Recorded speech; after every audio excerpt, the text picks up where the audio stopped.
Então nós vemos aqui que a falta de perdão, o amor, a falta de amor nessa família aqui, não tinha amor. Era uma família de contendas, era uma família de brigas. É diferente das nossas famílias na atualidade? Não é. É diferente porque eu costumo dizer que quanto maior é a família, mais temos problemas na família. Quanto maior, quanto você tem uma família grande, mais vai ser a família que tem confusão, tem briga. Mas também não é porque é uma família grande que vai deixar de ter problema, porque nós temos família com um filho, com 2 filhos, que também são famílias problemáticas. Mas o que vai fazer a diferença no meio de uma família? Deus. É Deus. É Deus na família. Porque quando nós olhamos aqui Jacó, algo interessante que Jacó fala, que me chama muita atenção. Jacó ele tinha visões, não sendo um homem ainda que tivesse um encontro com Deus. A palavra dele diz que, aqui no versículo 3, diz que o Senhor a Jacó: volta para a terra dos teus pais, para a tua parentela, e eu serei contigo. Então Jacó manda chamar Raquel e Lia ao campo onde estava o seu rebanho. Ele diz: veja o rosto do teu pai para comigo, não é como antes, mas o Deus do meu pai está comigo.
Ele nos vendeu a amargura.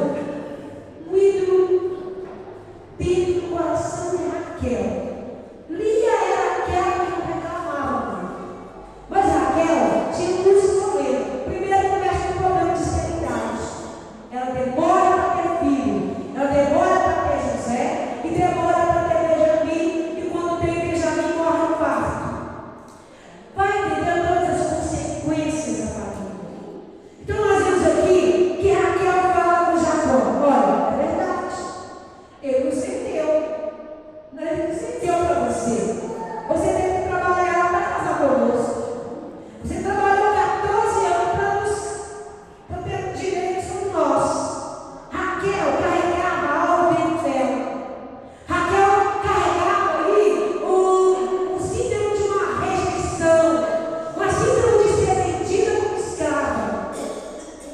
Ela carregava ali algo contra o seu próprio pai.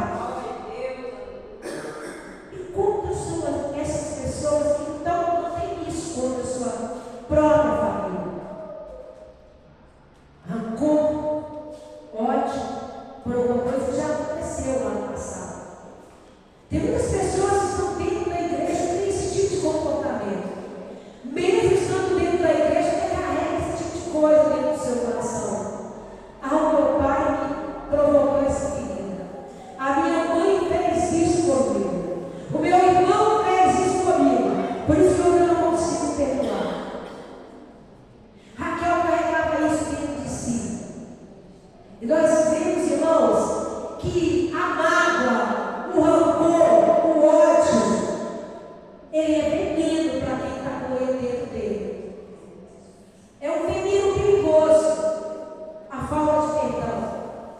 Porque o veneno que você está tomando, o ódio que você está tendo do seu próximo, o ódio que você tem do seu membro da sua família, o ódio que você está cultivando ali dentro, ele não está destruindo a pessoa. Porque até mesmo porque talvez essa pessoa nem sabe que você está com ódio, está com raiva, está com ira dessa pessoa. Mas a pessoa está ali, remoendo, correndo dentro do seu ódio. E o ódio, as decepções, a mágoa, ele provoca várias doenças físicas no corpo da pessoa. Talvez esse ódio que Raquel tinha era o porquê que ela não conseguia engravidar. As decepções que ela carregava dentro dela.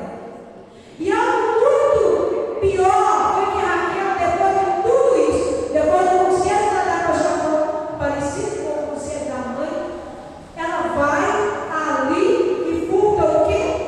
Os ídolos do seu pai. Outra coisa ruim que Raquel fez. A gente não vê o guerreiro falando mal de Lia. A gente vê falando mal de Raquel. Mas como Deus é bom, irmãos. Maravilhoso. E a gente vê que toda essa história já agora sai dali. E eu vejo aqui que no final do versículo, a partir do 54, aqui no finalzinho do capítulo, você vai vendo ali que toda essa história, depois de tudo isso, Labão encontra com Jacó. Tem uma possibilidade, tem ali um consolo, tem ali um conserto, tem ali um beijo de perdão, tem ali eu estou conformado, que você agora é outra nação. Então eu só queria realmente despedir das minhas filhas, despedir dos meus netos e te dizer que você pode ir em paz.